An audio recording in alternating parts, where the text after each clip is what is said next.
Good morning, good afternoon to everyone. I'm Jonathan Baker from the UNESCO Regional Bureau for Science and Culture in Europe, and on behalf of the IBC on Environment and Climate Change for Europe and Central Asia, I'd like to welcome all the participants to today's Green Transition Enabling Policies and Strategic Frameworks webinars organized by the IBC. So today's webinar is the last and conclusive one in a series of 5 green transition webinars organized by the IBC during the previous few months. The webinar series are in response to requests by resident coordinators, UN country teams, and DCO, and is dedicated to RCOs and UN country teams in Europe and Central Asia. And we're delighted with the great turnout today, close to 100 participants that are registered, and as I understand, 40 or so that are already online from 16 program countries in the region, including multiple RCs and heads of RCOs and results groups. So thank you all very much for joining us today. We look forward to exchanging with you on this important topic. I want to thank DCO on behalf of the IBC for having facilitated today's webinar, and all the RCOs and UN country teams for having contributed to this webinar. I'd like to thank in particular Mrs. Françoise Jacob, the UN resident coordinator in Serbia. Thank you, Françoise, for being with us and moderating one of our sessions. As already mentioned in previous webinars, the idea of the Green Transition Training Program is to further build countries' capacities to design strategies and action plans for green transition. The content of the whole training program has been based on the expertise and resources among IBC members, of which there are 18 agencies. And the work is led by UNDP, UNECE, UNEP, and UNESCO, and facilitated with IASD with contributions from the other IBC organizations and external experts. As you know, that we've already delivered 4 webinars. The first one was on sustainable finance, the second on energy, the third on plastics, and the fourth on circular economy since September, and these were led by different agencies. I'd like to thank all the different agencies that were involved in the organization of those webinars. Now, today's webinar focuses on, as I said, on enabling policies and strategic frameworks for a green transition at the country level, and is being led by UNECE in coordination with different RCOs and agencies. And the objective of this webinar is for participants to help and UNCTs to formulate a strategic approach to support a green transition at the country level by exploring what could be more strategic role of UNCTs in promoting the green transition, and also to identify further capacity development needs for UNCTs to fulfill that role. And the first half of the webinar will introduce different elements of the strategic approach to supporting the green transition. And the second part of the webinar is going to provide more of a space for sharing experiences among UNCTs, for exploring what could be a more strategic role, as I said, for UNCTs, and as I mentioned before, identifying specific capacity development needs. And we really designed the webinar to include this experience sharing session. We're encouraging all of you to take the floor and share your experiences with us. Now, without further ado, let me pass the floor to Darren Swanson from ISD to give us an overview of the webinar and to get us started. Darren, the floor is yours. Thank you very much, Jonathan, and welcome everybody to the session today. As Jonathan had mentioned, this webinar is the sort of the last in a series that has been going on for the last several months now. The first one being on sustainable finance, the second one on energy, circular economy, plastics, and now today, of course, enabling policies and strategic frameworks. Today, as Jonathan outlined, we're going to roll through essentially 3 parts that the session will take part today. So we're going to just do a bit of a warm up and get you used to some of the interactive pieces that we have set up for the event today. But substantively, we got 3 parts. We've got 2 presentations to open up the session today. Getting into the topic of enabling policies and strategic frameworks. And then followed by that, we have a really exciting interview keynote session with Ms. Françoise Jacob. And that will be a good look at the perspective of a resident coordinator. And then followed by that, we have a roundtable session with a number of results group co-chairs from across the region, sharing their experiences. And then we'll have a chance for some questions and also for you to take the floor and share experiences as you've had over the last several years on this topic of really trying to enable green transitions across a whole range of categories. To get set up for a lot of the interaction that we're going to have today, maybe if you have not done so already, we've asked you to try to rename yourself in the participant list. And that is by sort of putting after your name in brackets the agency you're with, and also in brackets the country that you're calling in from and representing. So that kind of helps your colleagues and participants with the sharing process. So as we're going through the various sessions and sharing experiences, that will really facilitate that. So if you haven't done that before, you can go to the participant list. There's a few dots next to your name. You click on that and you can hit the rename button, and then you can alter it as you can. So that'll be the first part that'll help us interact today. The second is a virtual sharing board. So we have set up, if you have a mobile phone device handy, or if you're on a laptop, you can just use a separate browser, but you can, using the barcode on the far right, if you have your mobile device, you could scan that with your camera and holding it up to the barcode, and you just click on that. That'll take you right to the virtual sharing board. And that allows you to add posts.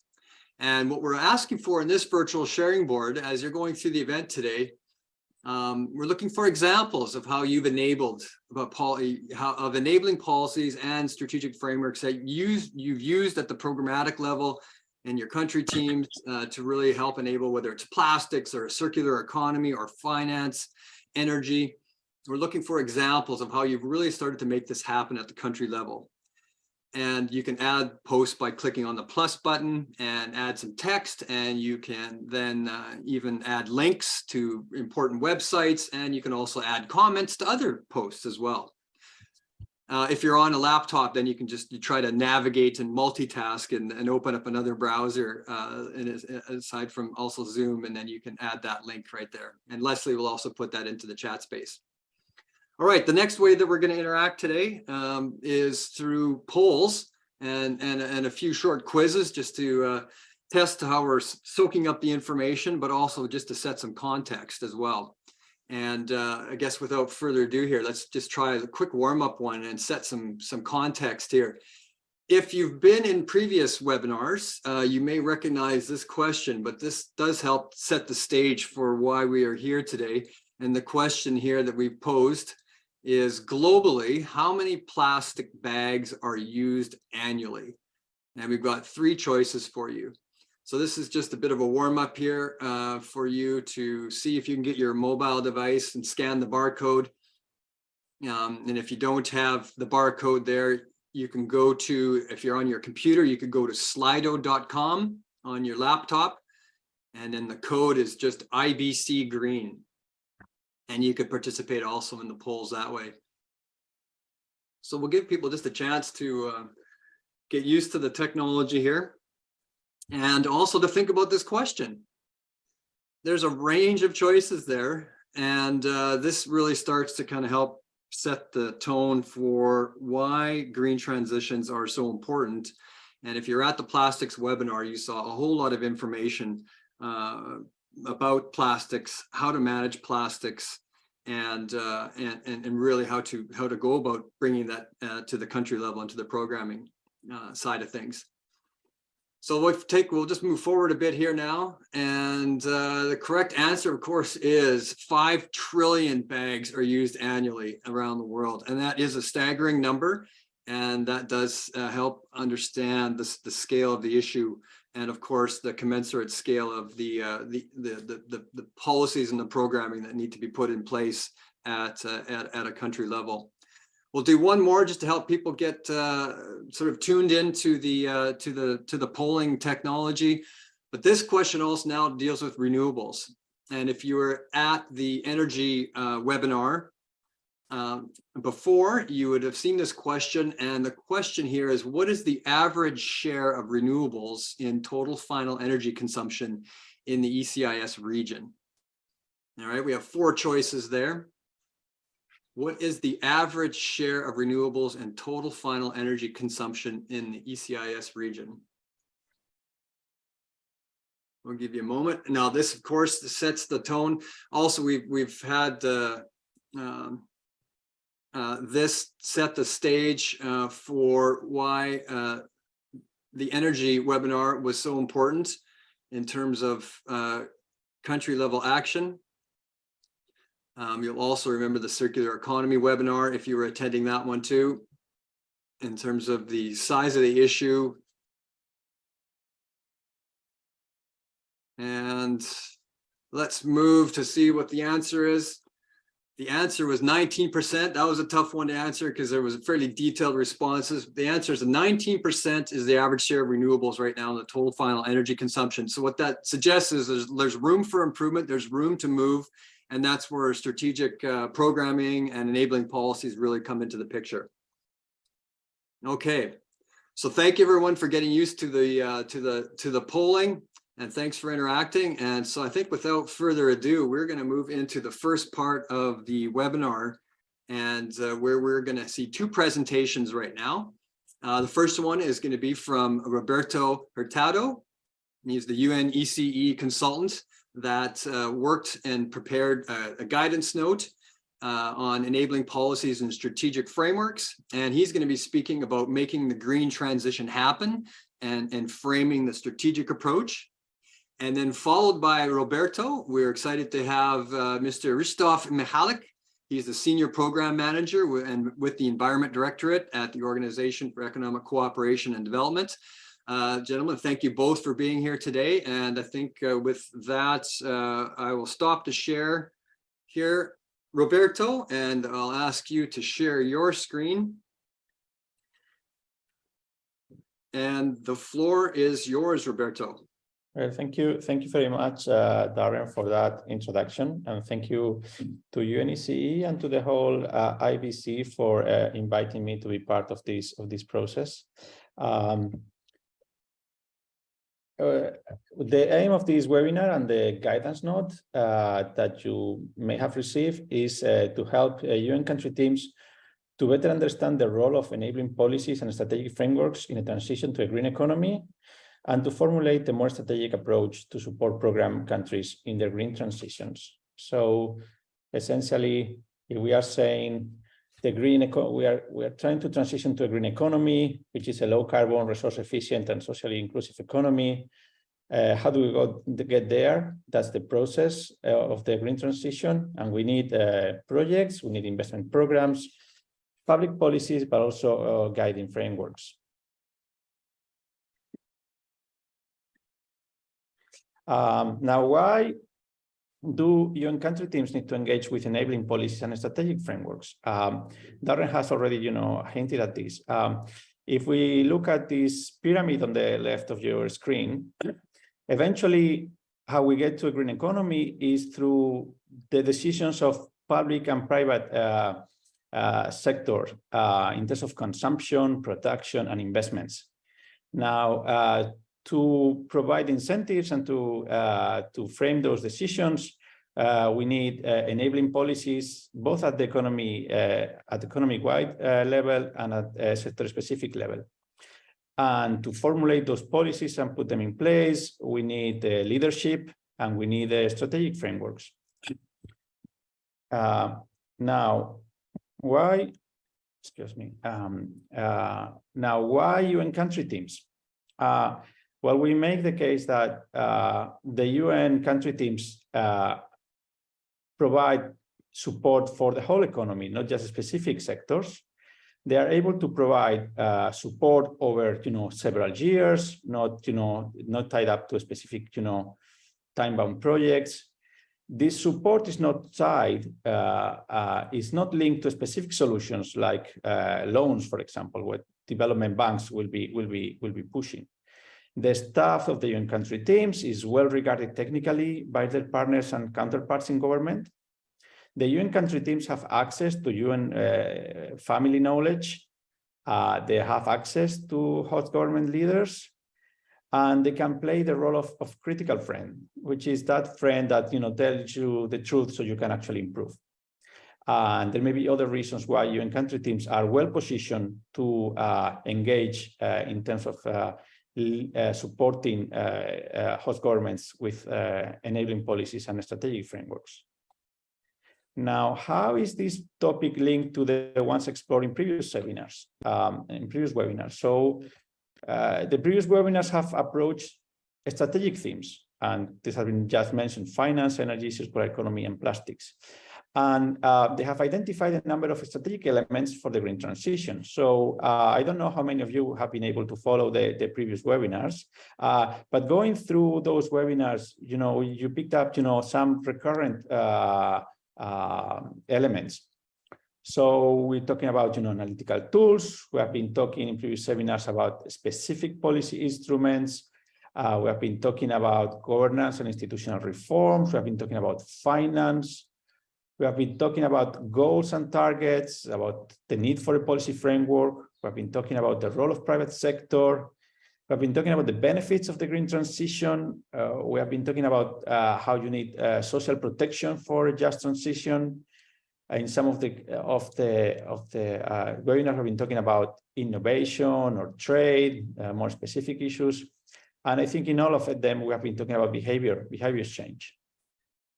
So based on that, we can think of some key elements to be integrated in national strategic frameworks for the green transition. So one first element is making the case for green transition reforms. We know that reforms are never easy. You have winners and losers, and the losers are going to be making life difficult for the reformers. So we actually need to make the case for the green transition. What are the benefits of the green transition? We need to identify those benefits, and we need to assess them and communicate them.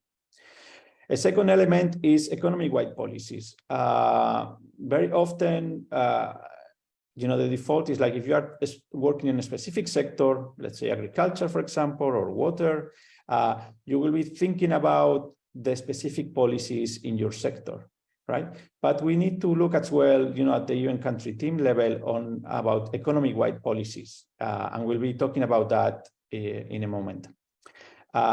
We need comprehensive strategic frameworks at sector level that we don't always have in terms of policies, strategies, finance strategies, annual sector reviews, the monitoring and evaluation and learning framework.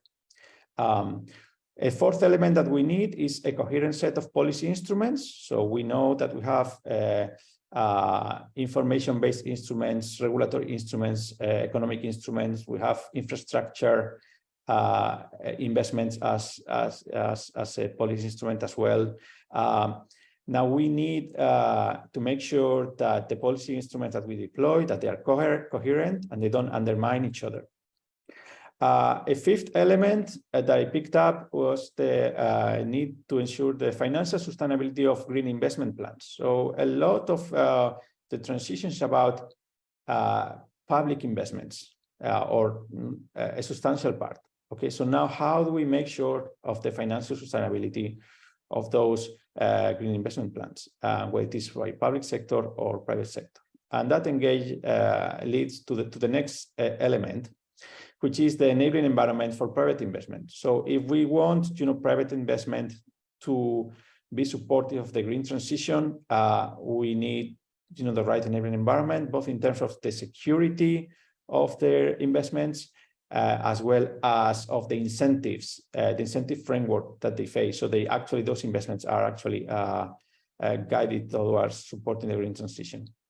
And finally, but not least, is the governance arrangements. We've been talking about that, the need to make sure that we have the capacities, we have the institutional framework, the coordination between sectors, those type of elements.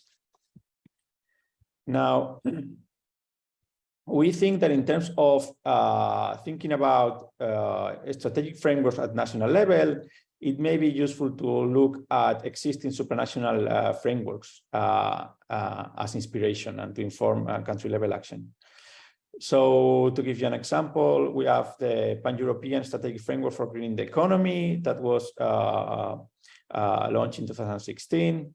the European Green Deal, the EU Green Deal launched in 2019. And more recently, we also have sub-regional frameworks. Another sub-regional framework is the Western Balkans Green Agenda and Action Plan. So we, in the guidance note, we go a little bit, we present very briefly the first two. Now, the Pan-European Strategic Framework for Greening the Economy, this is relevant for all UN program countries in Europe and Central Asia. It was launched at the 2016 Environment for Europe Ministerial Conference. It includes a vision, 3 objectives, and 9 focus areas, which you have on the picture on the right-hand side of your screen. Now, the aim is to facilitate green transition discussions at national level. It's a bit of like help ministers of environment engage in a discussion with their colleagues in other sectors. And in terms of implementation, there is the Batumi Initiative on Green Economy, which is about volunteer actions identified by different governments and organizations.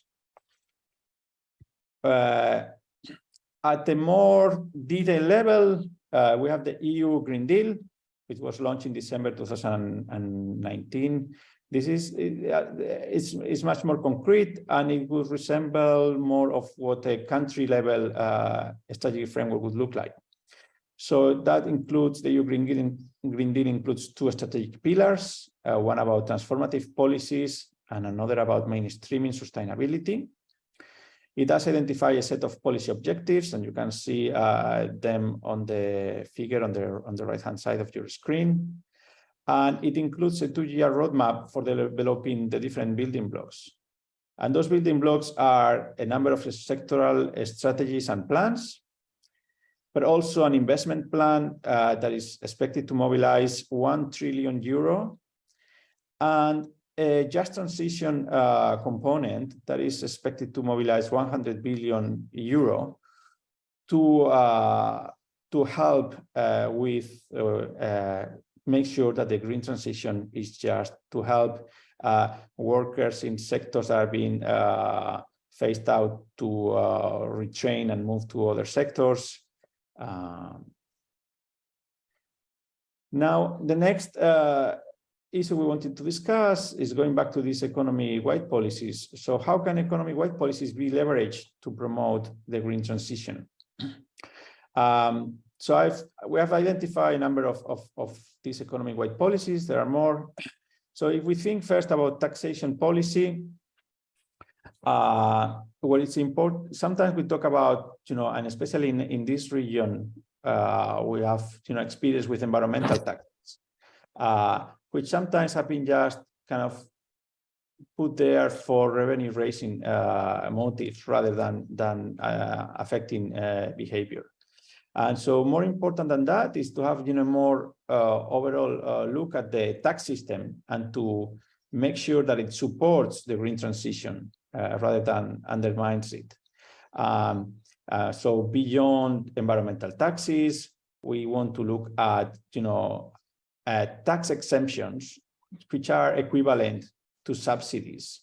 And so in many cases, those tax exemptions provide favor dirty sectors or dirty solutions. That's the first one. The second one I wanted to mention is budgetary policy. I mean the spending part of the budget, which some people have been focusing more kind of on green procurement as a policy tool to provide a market for green products and green services. And that's important, but we need to be more ambitious than that. We need to look at the objectives of budgetary programs and to their structure to make sure that they are aimed to facilitate the green transition. And we also need to look at the efficiency of public spending, because we need to make sure that we achieve maximum results with the resources that we have available. We know that our program countries face budgetary constraints, so promoting efficiency is an important part of this. Then you can have things like trade policy. Depending on how it is formulated, it may facilitate or undermine access to green technologies from outside, but it may also reduce constraints for the economy to adapt if it doesn't allow, for example, the import of virtual water, which is crops that take a lot of water to consume. So water scarce countries may want to, make sure that they allow for easy imports of those products and crops. Another example of economic-wide policy is social policy. We said before that we need all the help that we can in terms of support for reforms, but it's not just because we want to support to gain support for the green reforms. We want to ensure the just transition, that no one gets left behind by the green transition. And I wanted to add as well gender equality policy. We're talking about this is important because in itself, we want the green transition to be inclusive, and that includes gender inclusiveness, making sure that it responds to the needs of women and girls. But it's also important because without it, our green policies may not be as effective.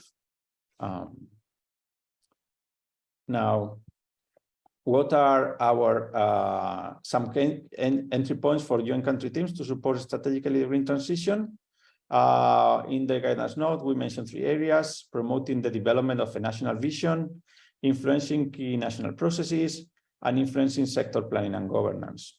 So looking at the first area, promoting the development of a national vision for the green transition, we think that, in principle, and let me say that this is a menu of options. So you don't need to pursue every one of these. We are just they're just suggestions, and you need to analyze what makes more sense in your country, in your context.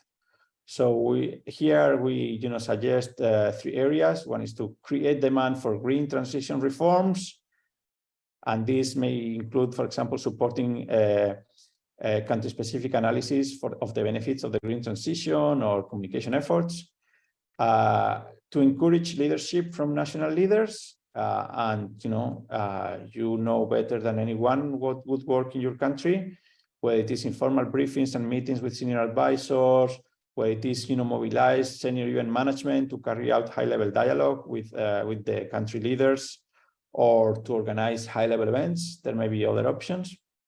And a third area is the support for the development of a national green transition agenda. So this includes, engaging with presidential or prime minister offices or ministries of finance and planning to have leadership, engaging with stakeholders to ensure buy-in, and other activities. The second, just a quick note that there's about 3 minutes remaining. That's perfect. Thank you. So in terms of, the second area was influencing key national processes. We identified one line of work that is support of greening the national development plan. And this requires engaging with the Ministry of Planning, possibly commissioning the development of supporting analysis and tools, development of capacities in sectoral ministries to develop green investment programs, or facilitating stakeholder involvement in the process of national development planning. And the second area is support the greening of the national budget process. And instead of the ministry in charge of planning, that will be the ministry in charge of finance. And again, it may be involve commissioning specific analysis, developing capacities, and supporting the participation of stakeholders in this process. And my final slide, the final area, influencing sector planning and governance. So I've been talking about before, like economic-wide national processes. It's important to influence sector planning and governance. And here we are not talking about environment and climate related sectors, but we're talking about all the economic and social sectors in the economy. Of course, you will need to be in a country-specific circumstance. You will be selective of what sectors we are trying to influence. So one area is line of work is support the greening of the sectoral planning process, which means engaging with the planning units of those sectoral ministries, commissioning the development of supporting analysis, like a green review of sectoral policy frameworks, and maybe supporting the development of greener sector investment plans and finance strategies, and supporting the development of monitoring, evaluation, and learning frameworks. And in terms of the second line of work, which is related, but I wanted to highlight a couple of issues, is the support for governance improvements. So one area is to support the development, or one possible activity, support the development and implementation of tools to increase transparency and facilitate accountability regarding green transition targets in that specific sector. In terms of capacity development, you can have a program to support a specific sector or a program to support capacity across sectors. One important area, I think, is encouraging and facilitating the participation of other sectors and stakeholders in sectoral planning processes.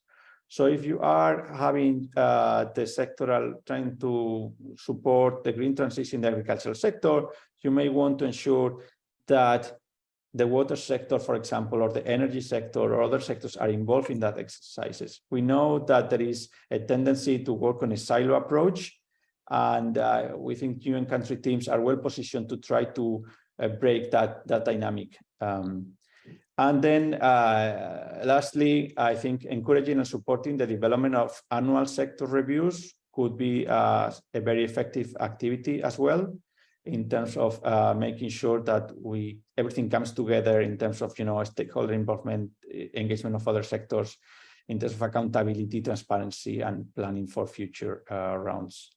So that's what I wanted to say. Thank you very much, Darren. Excellent. Thank you very much, Roberto, for getting us started here today. And maybe while Christoph is sharing his screen, maybe we can, we asked you to maybe stop sharing your screen, Roberto. As Christoph is getting set up, I do have a question for you, and I do encourage participants also to place questions in the chat space. And speakers, as we go through the webinar today, will address them either in Q&A sessions or directly in the chat space. Christoph, one thing that I guess that I picked up on, and I think is quite key, is I guess there's sort of different levels to be thinking about where a country team sort of can help move the needle on green transitions. And there seem to be the entry points at a high level that get things started in conversations with governments, and then going down into the next layer of detail that gets into more some of the detailed policies, taxation policies. Can you comment a bit while we're getting set up with Christoph about, I guess, a bit about those two levels, and maybe the idea of maybe not starting with too much detail, but starting with enough detail to get the shared conversation started? Yeah, I think that's true, and you need to work at different levels. So if you just try to work at the top level, sensitize, the country leaders, but you don't provide them support to make it happen, then you are only halfway there. If you're trying to push a lot at the technical level exclusively, you may convince your counterparts, you may be able to support them, but then they may not be able to internally move the agenda forward. So I think you need to work at those different levels, and I think that's why the UN country teams are well positioned to provide this support, because they can work at those two different levels, so they can work at different sectors. And so I think it's important also not to work on this alone, than to work with partners to try to identify what's the best way of doing this and where the UN country teams can provide more value. Excellent. Perfect. Thank you. I will have a few more questions for you, Roberto, after Christoph's presentation, but participants, I do encourage you to use the chat space to pose questions. Also, as well, too, I see the virtual chat space is getting some activity. The Padlet chats, the chat space that Leslie put the link on, and our colleagues from Montenegro had put a post in there about the roadmap aspect. So thank you very much for that.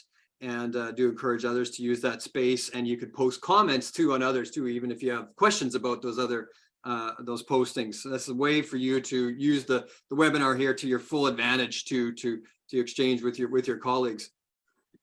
So yeah, thank you, Roberto. Don't go away. We'll come back to you shortly. But next off, thank you very much, Krzysztof Michalik with the OECD for joining us here today. And you're going to take us through, I guess, a different layer, a different angle, and talk about progress and ways forward. And so I turn the floor over to you, Krzysztof. Thank you. Thank you very much, Darren, and thanks for inviting me to this very interesting conversation on the implementation, actually getting the results on the ground in terms of greening the economic development in the region. Happy to be here. We've been working with colleagues from UNEC and Roberto, indeed, previously in the context of the Green Action Task Force that is supported by the OECD. That is a platform for the countries from the region and OECD countries and international organizations, financial institutions, different stakeholders to actually promote and progress with greening the economic development there. And in this very short time that I have, I'll just present the flashes of our recent report that was produced for the Environment for Europe conference in Nicosia in October. And then in this presentation, you will have the links so you can read more what progress has been made over the last 6 years on greening in the region, and also some of the highlights of the OECD and Green Action Task Force support. So let me start with highlighting progress, because this is what interesting enough, we've seen quite a lot in the region. So we've seen, and just on this slide, I just highlight a few of those very positive developments, despite very complex geopolitical, economic, social background in the region and globally. So we've seen actually increased ambitions of climate, environmental targets that have been increasing. We see this exemplification in many documents. There is a more alignment of laws and standards with the European Union, with the OECD standards, away from the Soviet, those regulatory frameworks that have been used in the Soviet Union. We've also seen the mainstreaming of green economy in national and sectoral development agendas, including those actually related to the COVID economic support measures. And another element that, again, is a sign of good development is that there have been progress in strengthening environmental institutions and also bringing environmental aspects closer to the mainstream economic decision making. The last two, the green finance, that has been scaled up and diversified, and also bring into the national financial sector development, including the engagement of the private sector and green finance. And last but not least, and maybe even surprisingly, we've seen actually documented improvement, measured improvement in state of the environment. It has not been great, very visible, but it has been. Certainly the COVID pandemic, it contributed to this, but we've seen some positive signs. Now, briefly, I'll just very briefly skim through some of those items I mentioned. As I said, in many or in even all countries, we've seen the revised environmental and environmental related strategies, good progress, more ambitions, especially on greenhouse gas emissions, with several countries actually pledging the net zero approaches, with some other documents under the UNFCCC, including on mitigation and adaptation side. The other element that I mentioned is the reform of environmental codes and laws. And again, this was a very strong movement away from still Soviet-based regulations into modern, more efficient, more streamlined, less costly, less complex environmental laws and regulations. And certainly the impact and the pressure from the European Union and the OECD, very much related to the trade relations. That has been a driving force. with several new pieces of legislation appearing and being introduced, which was followed also by strengthened compliance promotion. So shift from a traditional heavy-handed stick approach of enforcements of the past into much more of the information, how to comply, information, what are the reference regulations that should be complied with, and certainly how to effectively apply non-compliance measure, but in a way that actually brings the operators back into compliance. And also we've seen progress in terms of expanding and getting a better handle on the monitoring of the implementation and monitoring of the state of the environment. So I'm highlighting those positive developments because traditionally the region has been considered as kind of slow mover, not much happening, a bit of despair. But what we've been trying also to do in our work is really turn the things around and say, yes, it's there is progress, there is something to base further development. So then we've been kind of picking those good examples as to show the benefits of change and to show that the changes are possible. Few elements in terms of institutional strengthening. We've seen quite a lot of development in terms of establishing or re-establishing environmental ministries, agencies, the engagement of economic and secular ministries. We've seen now that actually some of the economic ministries are the leaders and drivers of economy or greening the economy. We've seen examples of green units in ministries, in sectoral ministries, the green economy, sustainable development coordination bodies. And I mentioned also quite nice examples of integrating the green aspects in the stimulus, into COVID-related economic recovery stimuli. There's some few other examples, but I won't dwell on them. So you can refer to it in the presentation, and I'll be happy to answer further questions. But maybe let me just stop for a moment on the item of green finance. We have seen the enhanced cooperation with IFIs, with international finance institutions on green investment, which traditionally have been the main supplier of funding for green.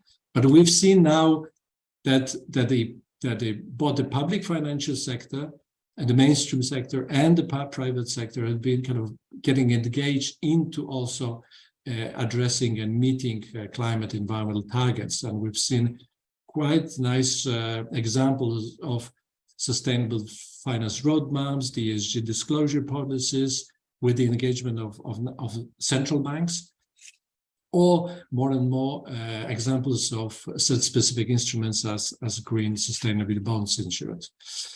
And then this was followed by the engagement of domestic commercial banks.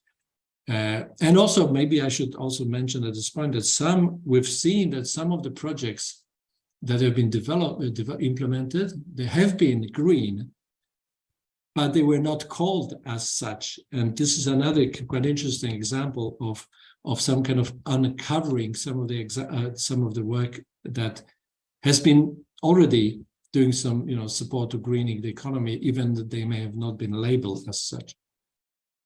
And the other two elements are very important in terms of reforming domestic taxation and pollution payment system. We've seen again a lot of interest and move in countries to reform the old system and then using more money for environmental improvement.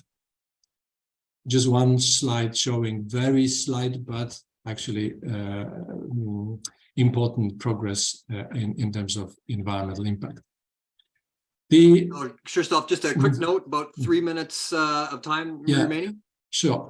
So on this slide, I put together a few ideas of what the challenges ahead, but many of them I've already mentioned in terms of very difficult, complex political situation. And sadly, we cannot expect the green to move faster than the economic development in general. The regulatory gaps I mentioned, the realistic roadmaps, moving from established targets to action, coordination challenges, insufficient human institution capacities in terms of high turnover of staff and limited skill enhancement, and investment in green transition that is there, but is not amounting to the transformative scale that is needed. And the main challenges we observe is that sometimes there is enough money, but there are not good quality projects, that some of the funding is not affordable, the costs are too high, but in many cases, the use of existing fund is not as it should be. And certainly the challenge of the last several months is the Russian aggression against Ukraine. And finally, let me just show here a few my ideas, just as an input to this discussion, how to help the green transition. So first is to show the benefits of greening by examples. So more and more projects that can actually, in practice, in the field, show tangible benefits of greening in terms of monetary values, in terms of impact on the environment, and the dissemination of good practices with the engagement of environmental citizen organizations is important. Support to homegrown initiatives. We've seen that for quite some time, the countries had to be pushed into greening the development, but now we've seen that they've been picking up those, and there is a need to really to provide help to those initiatives. Focus on domestic finance. I mentioned this, support better use of existing financial resources, because this can actually help also mobilizing more and better manage any external finance. And the last two is the engagement of sectoral agencies in very regular and intense dialogues, and creation of green champions in sectoral ministries and agencies. We've seen a lot of interest in already. And if it could be promoted, and if we can have green leaders in the economic ministry and finance ministry, in SME development agencies, that's where the drive should help. And the last but not least, there is a need for intensive, regular, and I would say massive skill enhancement for civil servants to maintain machinery, to build a machinery to support the regulatory and strategic framework. So those are a few ideas I was happy to share. I'll be happy to discuss them further, and then for more information, please consult our website and some of the material that you can find there. Thank you very much. Thank you, Christophe. That was an excellent run through of progress and supporting information too. Thanks for the last slide too with the links, and the colleagues just know that you'll have we'll provide access to 2 slides so that you can get to see some of the links that were provided just now. And thanks, colleagues too. I see in our chat space our colleagues are adding some progress, examples of progress. And we see our colleague Lorenza, it's good to see you again. And thanks for adding the note about Serbia, adding Serbia to the list of countries that have issued green bonds. As Christophe put in, obviously the green finance is a big part of it. And green bonds, sustainability bonds, resilience bonds, that's going to be a huge a part of tapping into different avenues of finance across the whole spectrum. So thank you for that, Lorenza. I might encourage you too, if you can get onto the Padlet virtual board and add a link if there's anything available about the issuing of the green bond in Serbia. But Christophe, I have a whole number of questions, because you really provided a really nice list, a whole mix of enabling policies that are out there. And of course, if we're addressing an issue as complex as moving the needle on a green transition, a mix of policies is really the systems approach, because not everything works and not everything works at the right level. And so a lot of different levers are obviously critical. I wonder if you may just a quick comment on, you talked a lot about the green finance and also measuring progress. One aspect I think, if you could touch on it all, is the area of sort of public expenditure reviews and the roles that plays in helping to understand where the progress is happening, and to provide, I guess, and to show where some of the benefits start accruing. So there's one aspect there, but you also talked a bit about the institutions, of course, and you mentioned the green economy coordinating bodies and also green units. I wonder if you may comment or elaborate a bit on that experience and what we're seeing out there in either of those two areas: reviews, expenditure reviews, or coordinating bodies. Okay, thanks. No, just on the first one, well, actually, there's the whole story, a long story about using public money for environmental investments in this particular region that is very much related to the existence of environmental funds that even in the old times under the Soviet Union, they have been there providing some investment, some support to investments. That over time they have been accommodated or took over into the state budgets for different reasons. Now we've seen actually the resurgence of interest with the setting up dedicated environmental funds. There have been kind of a wave of interest, and many countries are now thinking or setting up their this kind of financial institutions because they felt that there is not enough money being set aside for environmental improvements from the national budget, from the state budgets or local budgets, even though the charges, the taxes are being collected. So certainly there's this element is how to indeed set up some of the funds where necessary and under certain conditions, very strict conditions with sunset clauses and very transparent management and disbursement or project appraisal and disbursement procedures. So that's a very important element to support. But another one is really to look at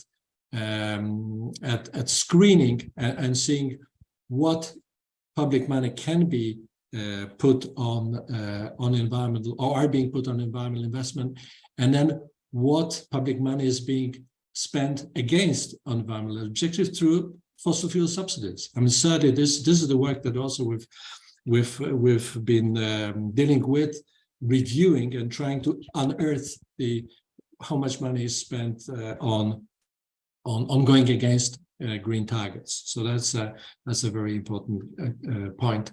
And then about the institutions, we've seen, as I said, it's even paradoxical that we've seen in some countries, the ministries of economy are being even more in stronger drive force for greening the economic development, even than the environment. The environment that traditionally have been kind of looking at very pure environmental elements in terms of nature conservation, which is very good. But then in terms of broader impact and engagement, they may have been a bit shy in pushing the agenda. Now we've seen very interesting development of interest of economic ministries, finance ministries. As I said, we've been working with SME development agencies, and there are managers, there are leaders who are saying, yes, our support has to be green, more and more green, to bring those win-win benefits. Thank you, Christophe, and thank you for touching too on SMEs and the importance of micro SMEs too in this picture in the green economy, because they make up such a huge part of the job force and the economy in pretty much all countries. Thank you very much, Christophe, for all that information. And Roberto, I did have a bunch of questions for you. I'm going to kind of park those because we're going to turn the floor over to you again in a little while in the third part, and I might kind of seed a few of those questions as well. Those kind of revolved around, I guess, the whole systems connections. You mentioned silos, working in silos, and of course, the green transitions. If we're addressing plastics, circular economy, energy, finance, we got to connect a lot of dots. So maybe perhaps be thinking a bit about, I'll plant a question in the chat space, Roberto, for you about sort of connecting across silos and across these coordinating bodies are a big thing that Christophe had just mentioned. So thank you, colleagues. I just want to just quickly here, we're going to move on to the next segment, the next part of the webinar today. And we're very glad to have with us the UN Resident Coordinator for Serbia, Ms. Françoise Jacob. Françoise, it's very good to see you again. We might invite you to turn on your camera right now. It's on. Can you see me? Excellent. There you are. Thank you. Good to see you again. And Hi, I know you, thank you. I know you've participated in past webinars with your perspective, and thank you again for joining us here today. we do have, and this is a really a fabulous opportunity to really kind of get, I guess, so to speak, under the hood to understand the perspectives of a resident coordinator office, resident coordinator, UN country team. So we have a number of questions here for you today that we're going to kind of roll through. I think what I'm going to do, I'm going to turn off the share here just so we can participants, we can just focus on our videos right now. I guess the first question I wanted to ask, and this now I guess takes a step back and looks at, I guess, things from the perspective of the UN country team, and I guess both thinking from an ambitious and being realistic. How are you seeing the role of the UN country team in supporting this green transition, as we've been talking about all the pieces? And what opportunities, I guess, have you seen specifically, I guess, through the country teams in your purview? Well, thank you so much, Darren, and thanks for inviting me. It's actually very good to speak right after Christophe and Roberto, because they sort of set the scene with the analysis and what can be done, what should be done. I'm going to talk maybe a little bit more about behaviors, politics, emotions, you know, the things we face on the ground. So let me start by saying two things. First is the concept of green transition, and even more of the just transition, is really not well known and understood across the board of our government counterparts, our development partners, and certainly much of the general public. And this is really important to understand. And particularly now, there is a tendency to have a simplified belief that the green transition is the energy transition, which, as we all know, is of course not true. But this means that many institutions and ministries do not really see their own responsibility yet in the green transformation and their own need for action. And in particular, there is no full realization of the links between the energy transition, pollution, biodiversity loss, agriculture, urban development, trade, etc. So this is the first sort of thing.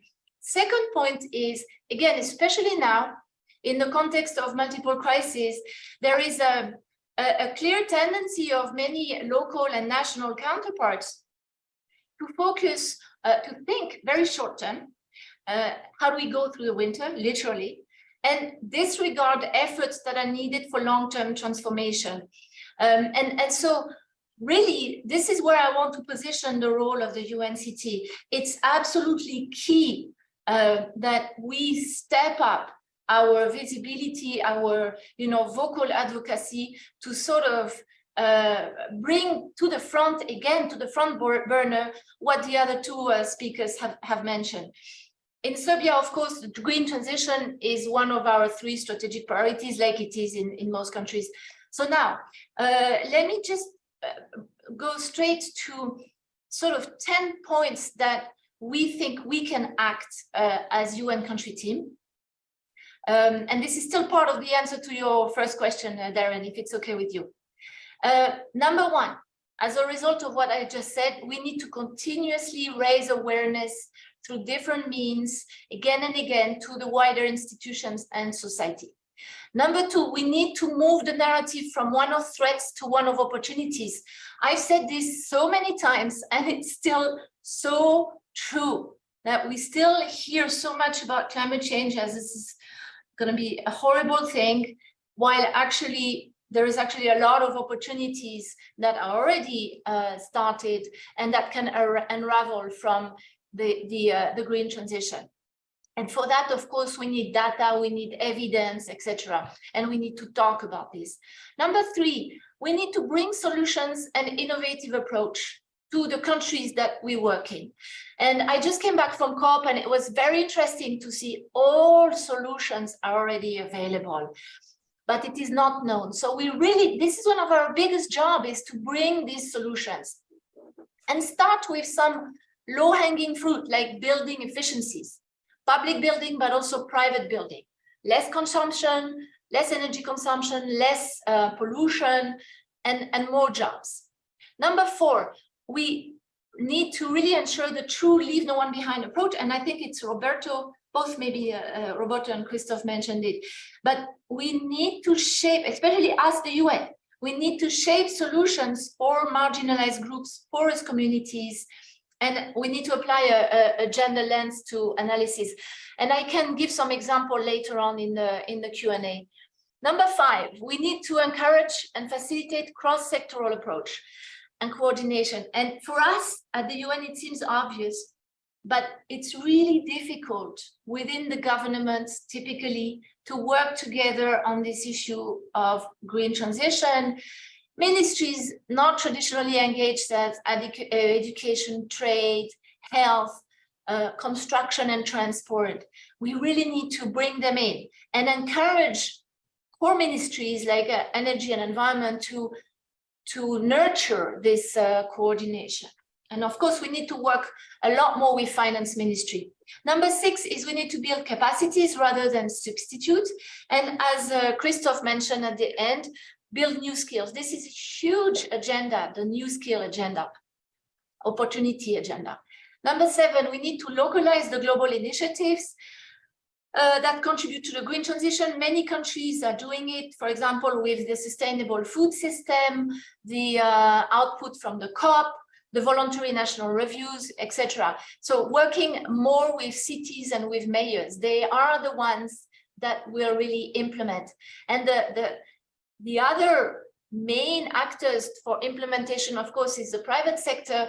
And as we all know, the level of awareness and knowledge remains minimal beyond the larger companies. So we need to work with employers association, chambers of commerce, local global compact chapter, and equally important with the trade union. And I say this because typically with the UN, it's mostly ILO dealing with trade unions, but the trade unions will be key in the years to come, especially in countries where we rely a lot on coal. Number 9, I'm almost there.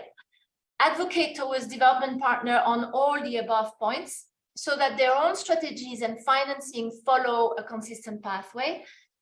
And number 10, I want to go back to awareness. I really believe that we need to communicate with the general public a lot more and in formats that are appealing to the general public. So of course, it's social media, but it's also, for example, in Serbia, people watch TV alone. So we need to think on how do we engage with TV channels to have, you know, regular emission on what is the green transition, what people can do, what are the positive, the negative, etc. So this is what we are committed to do in Serbia, and this is some of the guidance or example that I can share with the group today.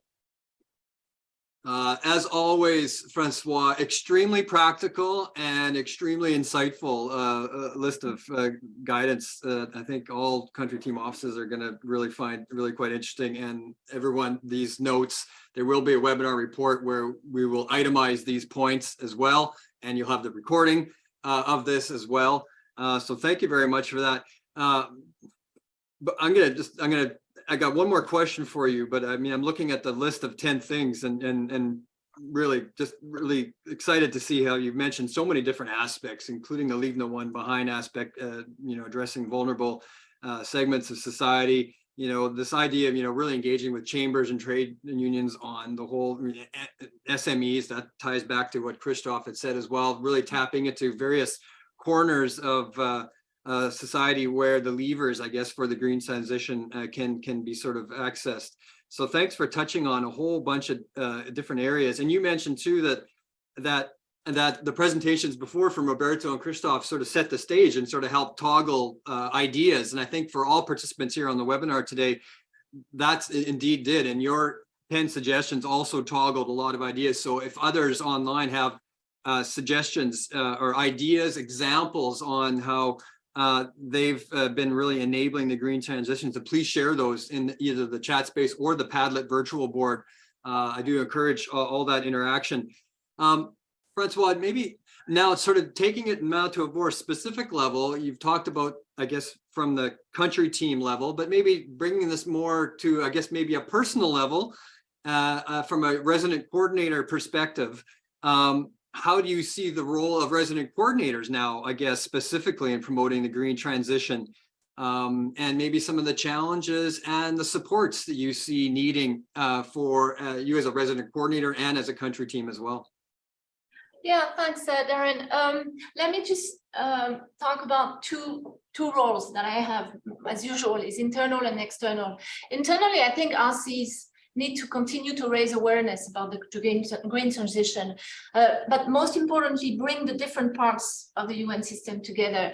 It seems obvious, this is actually number one on my terms of reference, but the RC really has to identify who has the knowledge in the system and where, at which level this knowledge is. Sometimes it's its country, sometimes in a region, sometimes in HQ. So we have to really be very aware of that, and then nudge the country team to make the best use of this knowledge rather than try and contract out. Sometimes it's good to contract out, but you know, for most of the knowledge, we actually have it in-house. So this is exactly what we have done with the Just Transition. Just Transition, we brought together expertise and operational capacities from UNDP, ILO, UNEP, UN Women, and FAO. We are trying to bring these agencies together. And then, so the second point is that the RC has to encourage and ensure coherence and convergence. This is really two terms that I like. On program development within the country team, on policy support, we want to make sure that the three agencies that provide policy support to Ministry of Energy, they actually are consistent in what they do and complementary. And so what I'm doing is really constant dialogue with heads of agencies, very strong dialogues also with the RG, the result group in charge of the green transition. It takes a lot of effort, but what I would like to mention also is it takes sustained effort from myself and my team to stay aware of knowledge development within the system on green transition, on just transition, and to keep sort of a bird eye view on these topics. So we have to generate our own strategy in a way, you know, within the RC office to make sure we are constantly bringing all the pieces together. And of course, we need a certain flexibility on an annual basis when we prepare the joint work plans, and the colleagues can refer to that, because sometimes we need to add new initiative, new perspective. Now, the biggest challenge, of course, is externally. We have to promote a national vision. And I say this because in my country, in Serbia, there is still no national political vision on the green transformation. And there is a very limited will to implement or to seek such vision. You know, there is still a restraining sort of attitude to this political vision, and we need that. So this is my role, is one of my biggest role, is to try and put, it's one of my mantra, is to put the green transformation at the heart of the government development strategy. It's not a sector, it's not an activity, it should be at the heart, but it's a very tough sell. And of course, linked to that is, my job is also to promote this effective cross-sectoral coordination between ministries and with the local level. Third point externally is to advocate partner. I've said it before, and including to advocate the EU on localizing the Green Deal. I think what I want to say here is that the green transformation cannot just be something on paper we tick the box.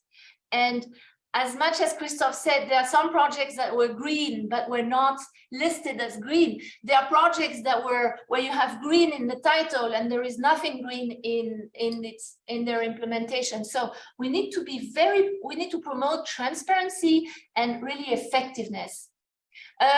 One point that is very important in our context, and maybe in other countries too, is to support the dialogue between the civil society and the government, and to support the civil society to have more strategic common approaches.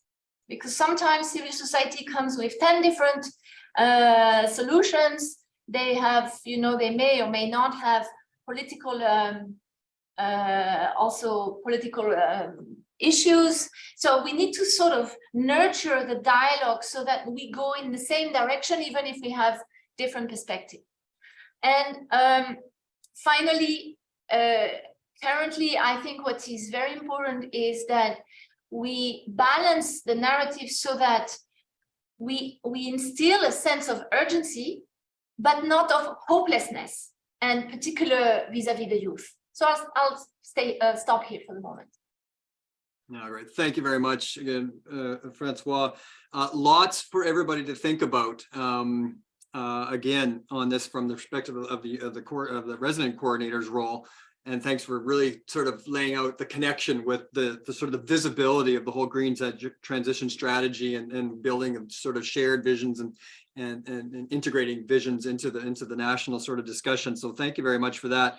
And also too, you touched on this idea that it's a challenge for a country team office, a resident coordinator office, a resident coordinator to stay. It's a sustained effort to stay aware of all the different sort of approaches and the bird's eye view on all the different aspects of a green transition, whether it's finance, energy, plastics, circular economy. So I appreciate that comment, because I think that's really what the issue-based coalition was really trying to get to with this webinar series, is really to provide those bird's eye views of these different areas. And thank you for being here with us today to help bring it together in a really, really very practical way. I hope you're able to stay on with us as we have a third part here, which I'm going to set the stage for. So just on behalf of everyone, thank you very much, Francois, for joining us here today on this perspective and providing an avenue for all participants to share now through the chat space and the Zoom or the Padlet virtual board. We've got lots to think about, so thank you very much. Thank you. Colleagues, just going to draw your attention now too. We're going to do a bit of changing channels a bit here now. We're going to move to our third and final part of the webinar, which is a roundtable session. And with that, I'm going to ask on Roberto to turn on his camera, and he will take the stage in moderating this session, and he can introduce the panel speakers. And panelists also, and respondents too. You may turn on your cameras as well during this session. So again, sort of colleagues online, thank you very much. Encourage you to keep using all the sort of the virtual interaction spaces here in the event. We've got lots to think about. The previous three speakers have really provided us with lots of really practical and tangible things to be thinking about. So with that, to really bring in some more perspectives from the results group chairs from the country offices, Roberto and the Uni ECE team has really gathered together a good round of perspectives here from a number of people. So I think just trying to take stock here now on who's online with us. Roberto, I'm just about to turn it over to you, but I'm going to ask, I guess, if okay, we got a number of, I'm just trying to find all my video here to see who's all got their cameras on. Excellent. I think you got critical mass here now, Roberto. So I think without further ado, I'm going to turn the floor over to you. Thank you very much, Darren. And yes, we, as the third part of this webinar, we have invited co-chairs of different results groups to share with us their thoughts regarding how the UNCTs have been supporting the green transition so far, and how we can make that support more strategic going forward. We have with us Luis Chamberlain, who is UNDP resident representative for Kyrgyzstan. From Georgia, we have Natalia Davlyanidze from FAO and Nestan Kuntsaria from the RCO. And from Tajikistan, also from the RCO, we have Owais Parai. We'll go through our 2 rounds of questions with them, and then I will invite Ravshan Yunusov from UNDP Uzbekistan, also RG member, to tell us about the Green Growth Strategic Framework that the UNCT has been supporting in Uzbekistan.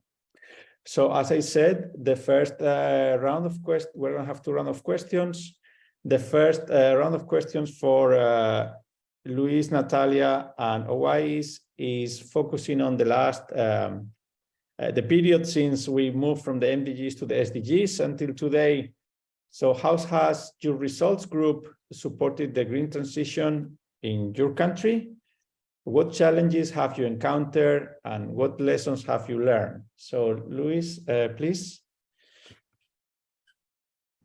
Thank you. I wonder if you'll bear with me and I'll quickly share my screen. Oh, it can't. Okay. It's disabled, but I tried, but even okay, never mind. I wanted to show you a really nice slide, but I'll find a way to post it later because it summarizes what I'm about to say.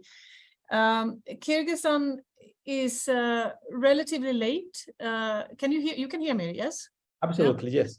Yep. Loud and clear. Relatively late to join the climate scene.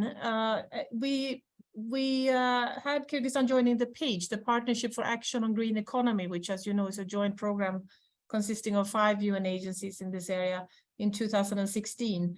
And we started with some stock-taking analysis of what had been done. And in 2019, the government approved a program on action on green economy. And that late also ratified the parliament ratified the Paris Agreement on climate change. So that opened for doing more work on green economy and on climate. And in 2021, despite the fact that we were in a massive government restructuring, we were able to support a whole of government and whole of society approach on adopting enhanced NDCs. This was done with the support of UNDP's climate promise, gave us the resources and to hire the expertise and the quality assurance to do this. But I want to underscore that several UN agencies played an absolutely crucial role in supporting the planning of the NDCs at sector level.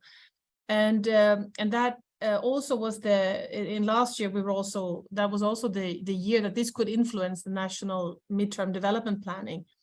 And then in the meantime, we have also been partnering with IRENA to conduct a renewable energy readiness assessment. This year, we have just kicked off the preparation of a long-term strategy. What happened when Kyrgyzstan participated in the COP was that the president last year committed to carbon neutrality by 2050. And that was such an enabler because it set the policy direction for the country by which all government institutions and also other supportive functions could start aligning with this. And we have then, that enabled us to move into things like establishing an MRV system for monitoring and reporting and verification of the greenhouse gas emissions. And we're also looking at what are areas of tax exemptions and also what's underway now is also the green taxonomy. In addition to that is, of course, stimulating the demand for this by working with young people and science and academia on generating both knowledge products and information material, mobilizing young people to speak up. And I would underscore how important it is to work both with the, let's say, supply and demand here. And then looking forward a little bit, we have almost like a shadow vision for the country. Of course, it's the country. Hi, Luis, may I ask you, we're going to do a first round of questions on looking at the past, and then I come back to you to you don't want me to talk about the future? Okay. I can wait. Did you want me to speak about the challenges or later? No, the challenges now. If you have, a couple of sentences about the challenges, and then we move to the next speaker, and then I come back to you for the future. So I think that the biggest challenge is, of course, the fossil fuel entrenchment, which is there in terms of existing systems, but also the low level of industrialization. I think it's easier to do a green switch when you have stronger industry that have the systems that need replacement. Also low levels of awareness, not just of climate issues, but of environmental hazard, and low capacity in all sectors. Because of the late onset, countries that have been involved in this agenda for a couple of decades, they have far more expertise. And that, I think, translates not just to the government and to business, but also, in fact, to our own colleagues. So, and last but not least is also the challenges in government when there's an opportunity to see, let's say, resource opportunities also led to some struggles over mandates and resources that we've been negotiating or navigating rather. But the enthusiasm is very contagious, and that puts us on a good track. Thank you, Luis. So I may have now Natalia from FAO to tell us about Georgia and what the results group has been doing in the last few years to support the green transition. Natalia, are you with us? Yes, thank you, Roberto. Please confirm you all hear me as I speak. I hear you loud and clear. Okay, excellent. So first of all, thank you to Issue-Based Coalition for bringing us together. Very interesting few rounds of conversation, and thank you for that. From our Georgia country perspective, I would say our results groups under UN Sustainable Development Cooperation Framework are working very effectively, coordinating and cooperating in all areas that we cover. In regards to our results group that is mostly concerned with areas around green transition, we also have three main areas in which we as UN country team coordinate and work. These are support of the Georgia in the environmental governance and institutional capacity building, also ensuring climate-sensitive, risk-resilient development. On top of this, ensuring to streamline innovative and climate-friendly technologies into economy. For that matter, I have to say that so far, UN country team has been supporting through policy support. It has been mentioned in case of my previous colleague that support has been provided in national climate strategies. We did the same in Georgia. So Georgia has updated national determined contributions, NDCs. It's a party to Paris Agreement, obviously, and has climate change strategy for 2030. And UN country team is actively and effectively engaged throughout different policy support to support Georgia in the implementation of its climate strategy.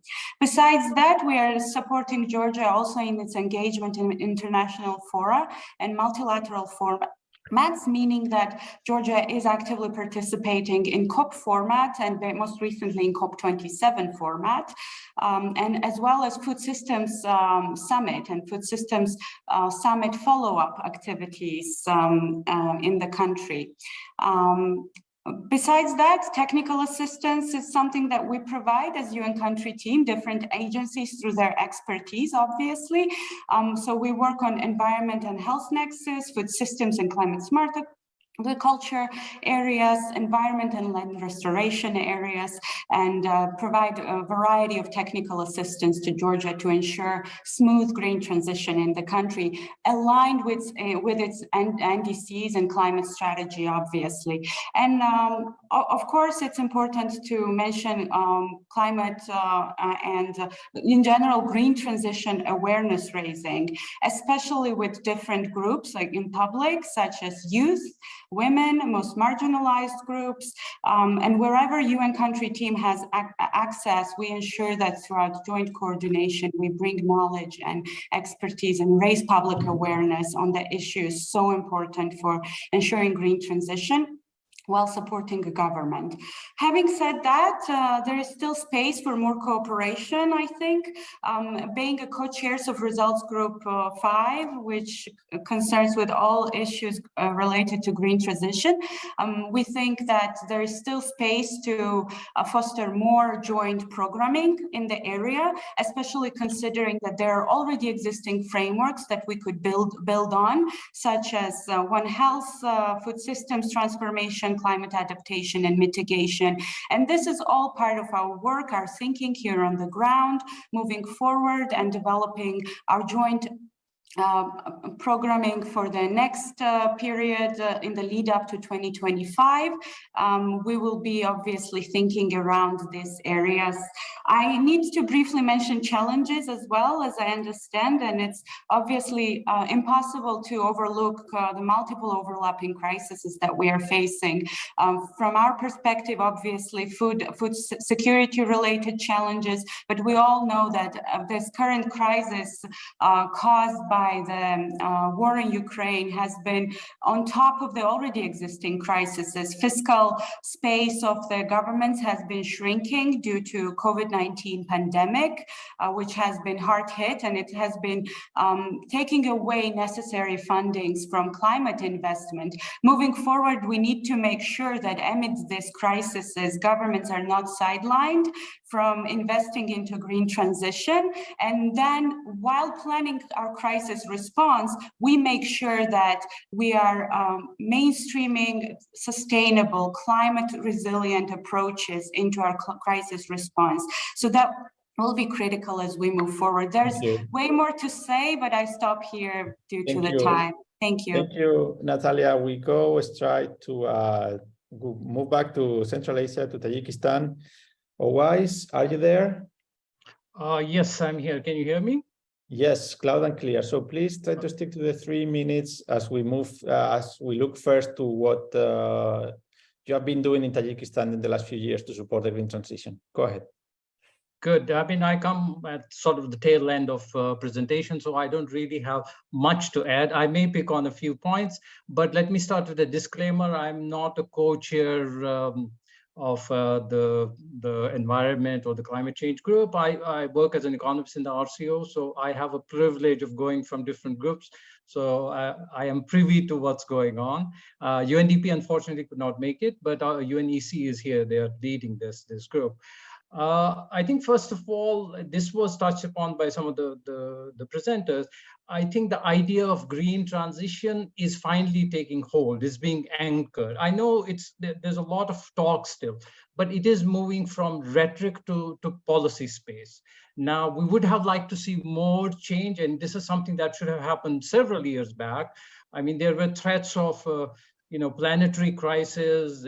We're facing existential threats, but that didn't seem to accelerate this transition as far as policies are concerned, because policymakers often don't necessarily think long term. But what has changed, and I think that has probably accelerated a little bit this transition, is there is an economic imperative now towards green transition, which was not the case, say, 10 years ago. We knew that this was, I think everyone agreed this was the right thing to do, but there was not a very strong economic case. But now we do have evidence that it makes sense. And countries that actually do not make that transition will be left behind. I believe so, will be left behind because of the change in the technologies and so forth. So as my friend, colleague Luis mentioned, like Kyrgyzstan, Tajikistan is also slightly behind the curve. I think it's the level of industrialization, which of course explains that to some extent. I mean, Tajikistan, its green transition is not going to be necessarily a game changer for global emissions, because after all, it contributes very little. But as a country which is probably the most vulnerable to climate change, it does benefit. And then there's no country small enough not to contribute. And Tajikistan, with its rich water resources, and potential to move more towards renewables that can be exported to neighboring countries has a lot to offer, and it's already working in that direction. I mean, Tajikistan has 60% of the water reserves in Central Asia. And we have been, as UNCT, we have been supporting Tajikistan, not necessarily as part of a green transition, but there has been a lot of support provided on the NDCs, revising them, raising the ambition level, the adaptation plans, and also a lot more work which has happened recently vis-a-vis budgeting and climate change. And again, these are things that we probably need to do a lot more. One of the challenges, I think maybe my colleagues will agree with me, there are lots of policies and strategies in place. There's the National Development Strategy, the Adaptation Plan, NDCs, NDC action plans, and now finally we have a green economy strategy, which is good, which helps with the transition, but it creates all this confusion. I mean, how do you achieve policy coherence? And I'll talk a little bit more about that in looking at the future, but it's a challenge for policymakers, but we need, of course, we need that complexity. We'll have to look at some kind of a mainstreaming, a word that we use quite often, but it's not just wordsmithing. I think it's about improving green credentials in what policies actually achieve. But one final point is also, in a way, I feel Tajikistan being less industrialized, maybe it's easier for it to pursue green industrialization. I know Luis took a slightly different view of that. And again, there's merit in that, but I think there's also a lot of merit in countries like Tajikistan. They can learn from mistakes, particularly like looking at East and Southeast Asia. They achieved rapid economic transformation, and how they can take a slightly different route, which again has long-term economic benefits. A language that policymakers unfortunately understand, not the existential threat. Thank you very much.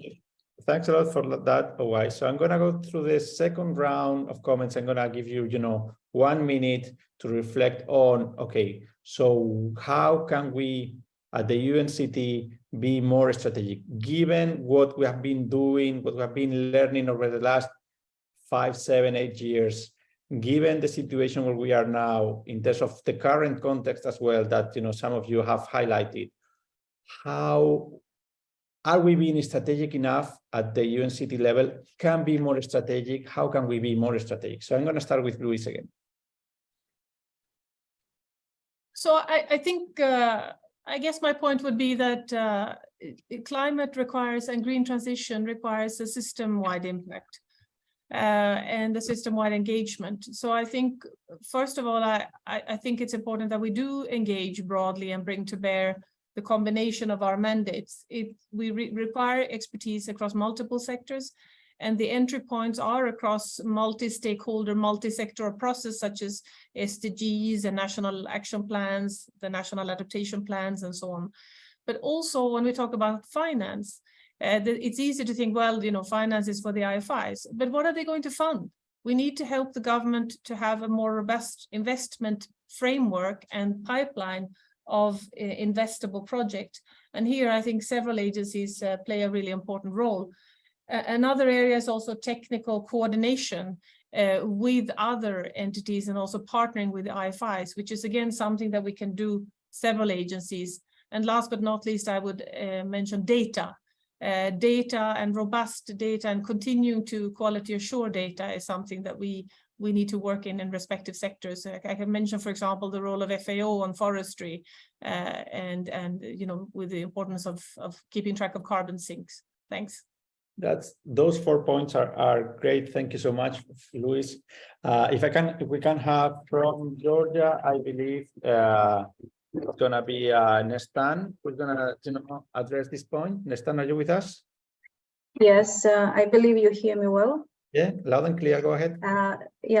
Colleagues have outlined very well challenges, and here in country team of Georgia, we think that we should be unite to promote private sector engagement, and of course encourage any kind of partnership. And inside of the UN country team, the joint programming would be the very good solution to address these challenges.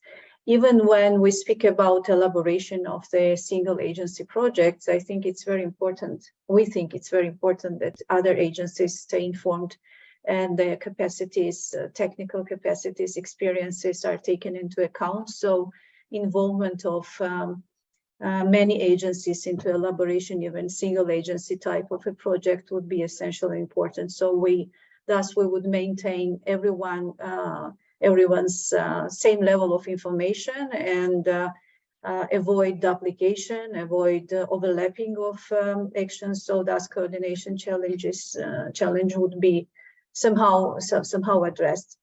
When we speak about entry points, to improve, for example, awareness rising at the country level and outside of the UN partners, it's an organization of information exchange and awareness rising events. For example, site visits to successful project sites, media tours, and thus promoting and facilitating information sharing with external partners, including private sector, and thus making the work that we're doing more attractive for the private sector to invest in and to join. So, and of course, promote, as I said, replication of successful examples in this way. So, yes, I think that's great. Yeah, another thing I wanted to mention was the greater focus on municipal level capacity building activities. So this is also important that those who work on sites in the field are equipped with knowledge, equipped with successful practices, and stay informed as well. Over, thank you. Thank you, thanks a lot. And our last speaker-wise, your words of wisdom in terms of how to make the UNCT support for the green transition more strategic. Again, thank you very much, and I'll try to be very, very quick. I think we are working at the strategic level, but maybe we need to do more work at an upstream level, both at the political level as well as somewhat at a technical level. I think now you can see the shift sort of in the mindset. We have ourselves also positioned a little bit differently compared to the past. We have a new cooperation framework. We have tried to narrow the gap between how we look at economic dimensions of development and natural resource management. Unfortunately, I mean, I might be now, I'll speak against my own profession, but economists do have a lot of influence as far as policy making is concerned, as I said, and economic imperative, I think, is very important, and we can make that case. So I think it's very important at the strategic level, we make that case, and there is a reason, a strong merit for protecting natural resources. For, you know, there's an existential value. But I think we also have to make a stronger economic case, which means we need to get engaged at an upstream level and across the board. And earlier I talked about coherence, but here's the challenge really, and I haven't been able to find a solution. What we also need to tell countries like which are underdeveloped or not at that level of development is that this future industrialization is going to look quite different. I mean, yes, we are facing some of these mega trends like climate change, urbanization, and so forth. But the transition that other countries made to becoming industrialized was, you know, switching from agriculture to manufacturing and so forth. This may not happen for countries like Tajikistan. So there are opportunities there, and that's where I think green transition, green transformation is actually going to help. We'll probably be consuming more services compared to tangible goods manufacturing. I think we're already seeing that shift. We're also seeing major shifts in digitalization, and that's again a huge opportunity. And then that relates to jobs in green industries, including services. I mean, for Tajikistan, there hasn't been that much of pressure because a lot of people go to Russia for employment. But things are changing, so I think this is an area where we could focus more on. But my final word, I think Luis mentioned about that, is about financing. Is very important, and we have a framework for that, the Integrated National Financing Framework, and that's where we can make a big difference to really move the needle. How financing is put behind all these strategies, policies, and that's not only public financing or development IFIs that are supporting, it's also the private sector, how they invest, and, you know, how we can help government in attracting that. Thank you very much. Thank you. Thanks a lot to the actually the four of you for your interventions. We're going to continue with this, and I have another speaker, which is Ravshan Yunusov, as I mentioned before, from UNDP, Uzbekistan, and he's going to tell us a little bit about the Green Growth Strategic Framework and the experience with developing that in Uzbekistan. Ravshan, are you with us? Yes, Roberto, I'm here. Thank you very much for the question. Okay, I hear you loud and clear. So I wanted to ask you first to introduce briefly the Green Growth Strategic Framework. What's the document itself, the main strategic lines of the Green Growth Strategic Framework? And then maybe we can, after that, we can talk a little bit about the process of developing the Green Growth Strategic Framework. So go ahead. Yeah, thank you very much. So basically, this Green Growth Strategic Framework is something that we have developed together with several development partners in the country, including the World Bank and the French Development Agency, on the request of the government. And this is mostly on the operationalization of the green transition strategy of the government, which was adopted in 2019. And since then, there has been, as you know, a delay in the implementation due to COVID, and UNCT's actual assistance to the government began as a means of recovery from the COVID in a more sustainable and a green way. So basically, the strategic framework is focusing on three main goals. It's like the first goal is to significantly increase the energy efficiency in the economy, because energy is the most contributing sector to the CO2 emission with over 75%. The second goal is increasing participation of the population and local communities. And the third goal is creating enabling environment for green transition. Within these goals, we have identified within the strategic framework, we have identified 6 main pillars that covers all different sectors of economy. The first pillar is sustainable and efficient natural resource management, and here we focus mainly on land and water management. Secondly, strengthening resilience to natural disasters and climate change. And recent dust storms in Tashkent, in the capital city of Tashkent, made this very clear pillar for us. Then we have green and low carbon development of industry and economy. Then we have innovative, effective green investments. Then the fifth pillar is the sustainable and inclusive urbanization of the country. And the last one, and not the least, is the support for people who are mostly impacted by the transition. And this is in line with the principles of just transition, as previous speakers have really stressed about. And besides this main 6 pillars, we also have 3 themes that are cross-sectoral, and this is, the whole process has been developed by the application of systems thinking approach. And these 3 pillar cross-cutting areas are the capacity building and human capital development. The second one is enabling policy environment. And the last one is green finance. And just like colleagues mentioned, financing is very important for all those sectors. So this overarching, outline of the concept node itself, the strategic framework.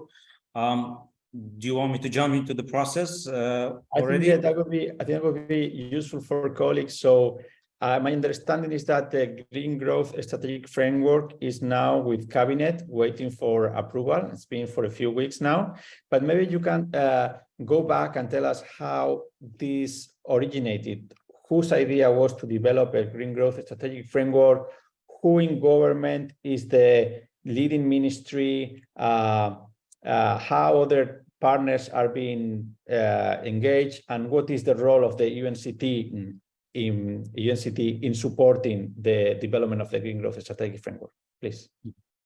So basically, as I said, after adoption of this green transition strategy by the government in 2019, we went into this COVID pandemic, and there has been a delay of the implementation of the strategy. And after after the pandemic, in 2021, UNDP and UNCT team, including UNDP, UNAC, together with the European Union, have come up with the initiative of arranging a green forum of Uzbekistan, whereby the main idea was to get together all the partners to initiate a dialogue on how to best transition to the green economy as a way of building forward better, as a recovery from the COVID pandemic, right?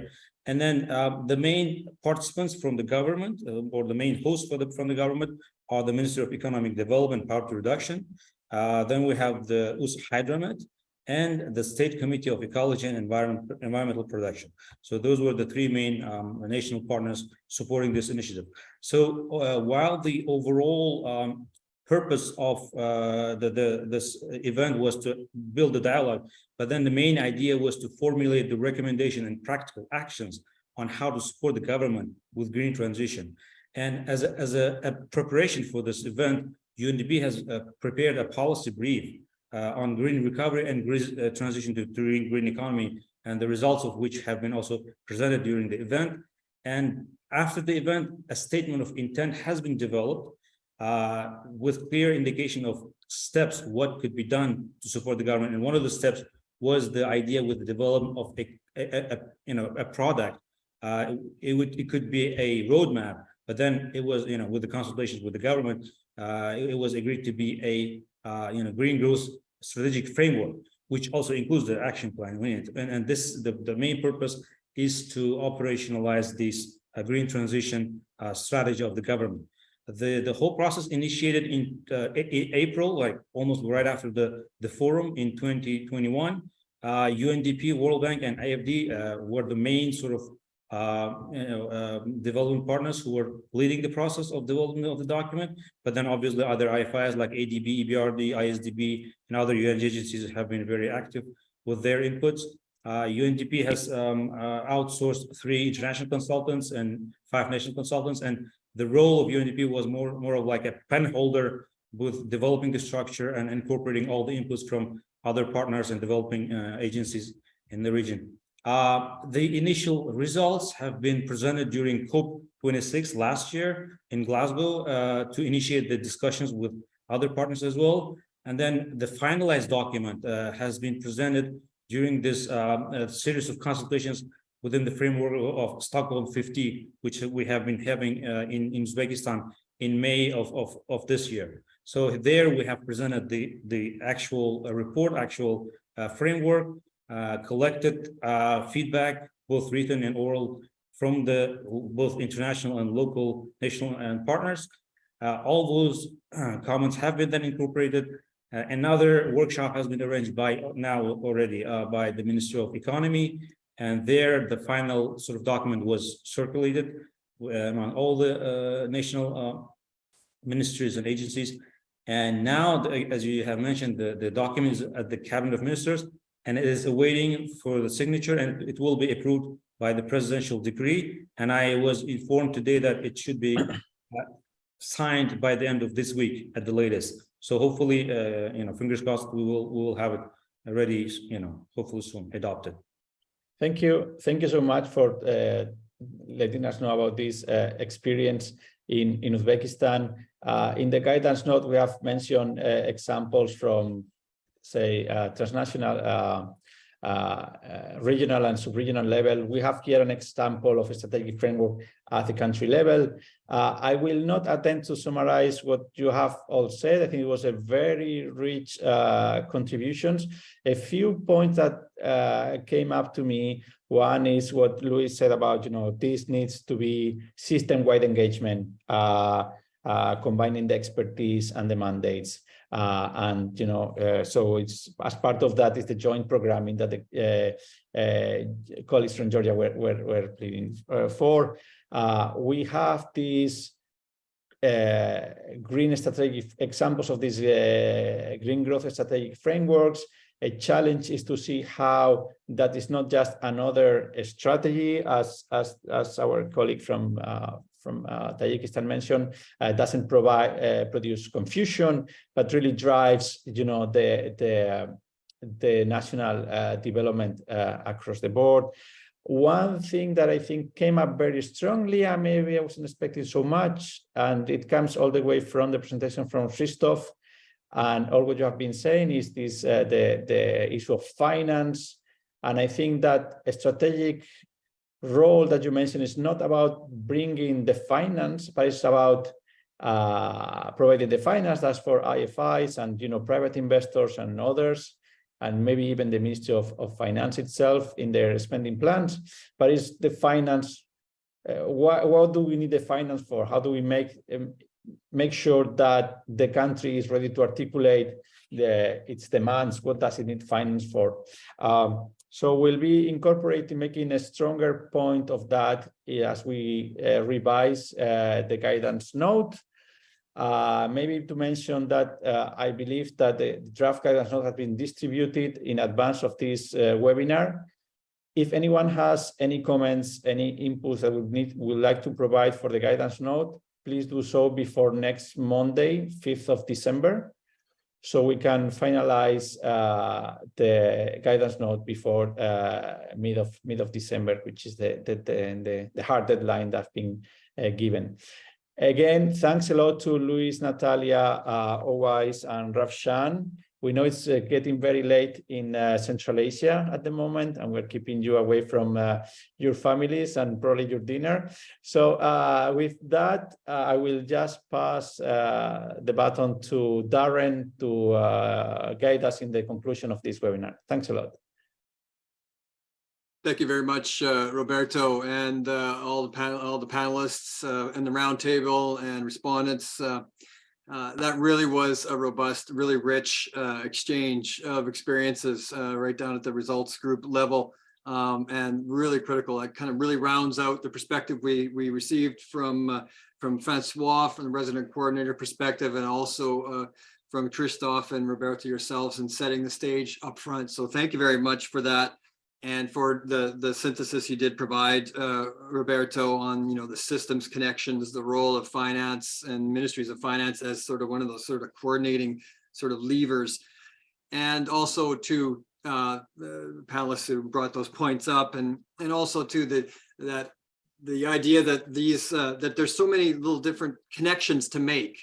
And as Francois noted, the necessary to really sustain awareness around the bird's eye view on all the different aspects of a green transitions, whether it's plastics, circular economy, energy, sustainable finance, or bringing it all together in strategic guidance. Really the role of connecting dots across green transitions efforts and also with other areas, including disaster risk reduction, climate adaptation, all those aspects to sort of pull together in a movement in green transitions. So thank you very much, everyone.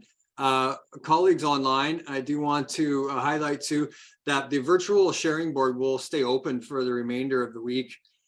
So if you do have examples of that ideas that were brought up in this event that help you to, well, if you want to share examples from your country perspective, please do so. You also have spots there to kind of document some of the challenges you've been experiencing, and also what kind of supports are you looking for at the country team level in order to enable a green transition. So please do use the virtual sharing board at your leisure after the event concludes to stockpile this information. And also through the exchange afterward, when reports are made available of the webinars, you will have information from the issue-based coalition core team and how to contact them to share if you do need supports in any of these areas in green transitions, to let them know so they can help connect all of you with the right people across the system. And Leslie put up the links to the sharing board there. Thank you very much. Just before I hand over to the very last segment here, just to make a note that you, after we have our concluding comments, we will have an evaluation form that will appear on your Slido screen. That will be on your mobile device if you opened up, or if not, when this screen comes back on, you'll be able to scan the barcode or else go to slido.com to access the evaluation.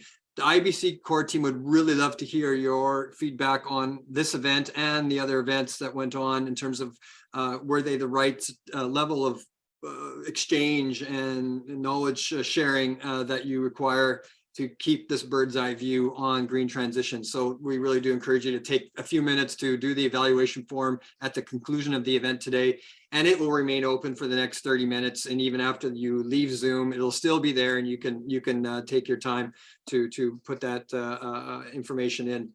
So without further ado, I want to introduce Mr. Dimitri Mariassin, who is the Deputy Executive Secretary for the UNECE. And thank you, Mr. Mariassin and your colleagues, for putting together today's session and coordinating all the speakers and the knowledge that was put together. It was very much appreciated by everyone, a very rich exchange. So without further ado, Mr. Mariasin, over to you. Thank you, Darren, and thank you, colleagues, for being part of this webinar today. It concludes a series of 5, and I must say we hope that it's been useful. We really do need your feedback, and I've seen some feedback in the chat, and also hope that the form that Darren mentioned will be filled out, and we hear from you. Now, let me say just a few words about this, and I think it was good to hear from the country offices and from the resident coordinators throughout the series. Green transition, as Francoise also mentioned, is not a sectoral issue or an option as such. It is frankly about future-proofing your policies and your government expenditures, your ability to compete. If you are a private sector company, no matter how immature the market may be in your country, you still need to compete in the global market, and the big players will introduce all sorts of restrictions if you're unable to. It's also about understanding the deep-seated tensions between the environment and the economy, and the limits to a certain business model that might have been prevailing in the countries of the region. And finally, it's about risk. It's about managing risks, and in that sense, I mean, this is how I typically, when I meet government officials in the region, that's how I pitch it to them. Now, all this having been said, we're still not seeing enough action and enough transformative action in the program countries in our region. And why is that? Why is circular economy or a greener energy mix still very much off the radar of the top level decision makers?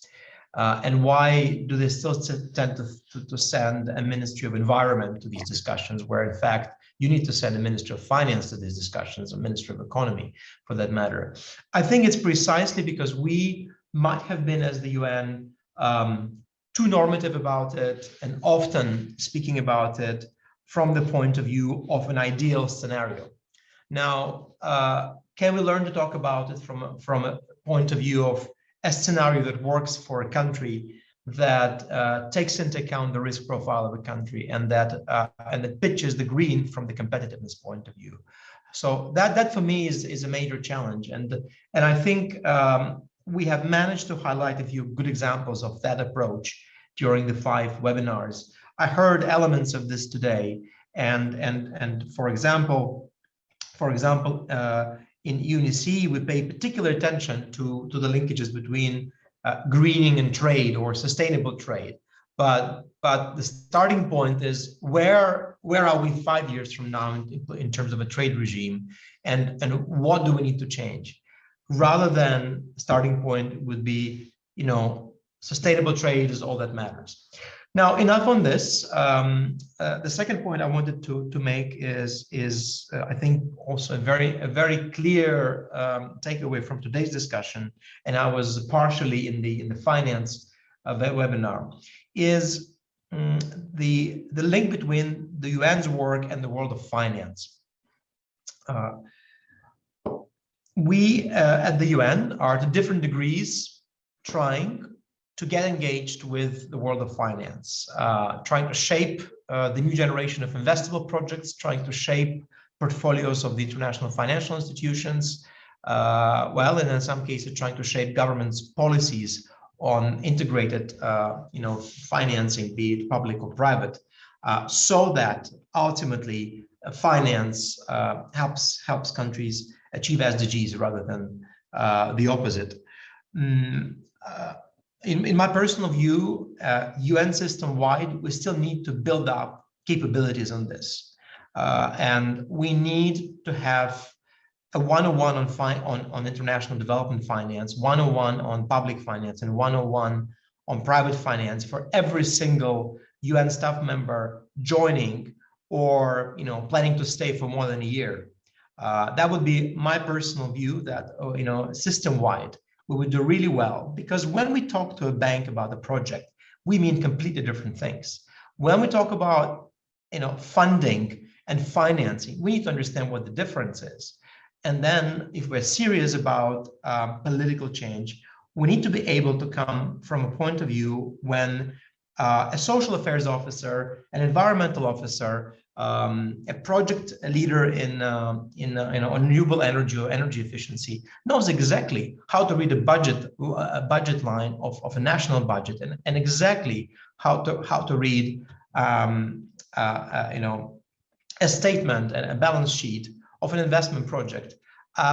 Honestly, we do not yet have that capability system-wide. And I'm saying this very openly, colleagues, and assuming this is an internal UN session. I know that we have OECD and other partners with us, but I'm saying this also on purpose in their presence, because we would love to work together on these things and would like to build up these capability of the UN, because I fundamentally believe that we as development professionals or people working more on the normative side of the UN need to have that link. It's not enough to do a good pilot. It's not enough to prepare a good policy. We need to be able to plug in to scaling up strategies on green transition. And scaling up happens with big money. And it happens with national budgets investments. My third point is that this webinar series, as well as other things that the issue-based coalition is doing, illustrates that we have a lot to learn from each other, and we have a lot that we can do together as a UN family. The logos barely fit on the slide. We are many different structures. We are all proud of our mandates, but ultimately, our clients, the governments and the people, they just want a result from us. And so to the extent that we can think of specific ideas for collaboration within IBC that actually deliver input for the countries, from our side, as one of the co-chairs of this particular IBC, we stand ready to be cooperating with all of you. And if you would like us, as we discussed it with a bunch of regional directors of the UN agencies when we last met just a few weeks ago, if, for example, you would like us to do some deep dives in a country or a sub-region on the green transition, amongst these topics was energy was mentioned as one where, the green energy transition, where it seemed that there is demand for a deep dive in some countries on this topic. We would be very happy to do this with partners. As EC and as co-chair of IBC, we're happy to support this. But we need to have this demand articulated, and we also will need to fundraise a little bit for this, so that we can actually respond to real needs with good quality. Finally, for me, it was very reassuring that we had a very good mix of UN agencies, UN country team members, and RCOs, and the resident coordinators. I think we need to have. We need to overcome all the differences we might have in a country level context and be able to form smart alliances between UN agencies within a country team, and have the resident coordinator and the resident coordinator offices play the important catalytic role and policy coherence role, similarly to what we advocate with the government, because we come to the government and advocate. And today this came through very clearly, including in Francoise's remarks. The governments operate in silos. For them, a green transition is maybe a useful conceptual thing, but not something they can touch or something they can really reflect in their structure. So they operate in silos, but so do we, colleagues. And so, frankly, smart alliances within the UN would go a long way, helping create the kind of project infrastructure, capacity building infrastructure that we need to help the government shift the needle on this. So a call for all of us to work together beyond the big words, beyond the UN reform slogans. Truly pick an issue, figure it out, and fundraise together for it. Because of course, competition for donor money is still there, and we'll need to acknowledge it and just be working around it in a way that's realistic for the UN country teams. So. To end, I'd like to thank the IBC team for the hard work on it, all the partners that have contributed, especially OECD, and also our team at UNSC, especially Nick and Sarah for leading this. And we're looking forward to your feedback. We're looking forward to making more of these, and we hope that that jointly we advance this agenda forward. Thank you, and over to you, Darren. Thank you very much, Mr. Mariasin, for bringing us the true meaning of the word coalition and why the issue-based coalition is doing its thing to help with this articulating the demand and learning about the demand. So thank you very much, colleagues. With that concludes the training webinar series for the green transitions by the issue-based coalition for Europe and Central Asia. Thank you very much for your participation today and for your participation across all of the webinars. The training evaluation questions are up on the screen. The forum is active, and we encourage your participation in that forum to help us with that evaluation. And there is a place there too. If you're looking for support from the issue-based coalition, there is a space there where you can put your contact information and the team will be in touch with you. So with that, thank you very much, colleagues, and have a good rest of your day. Thank you.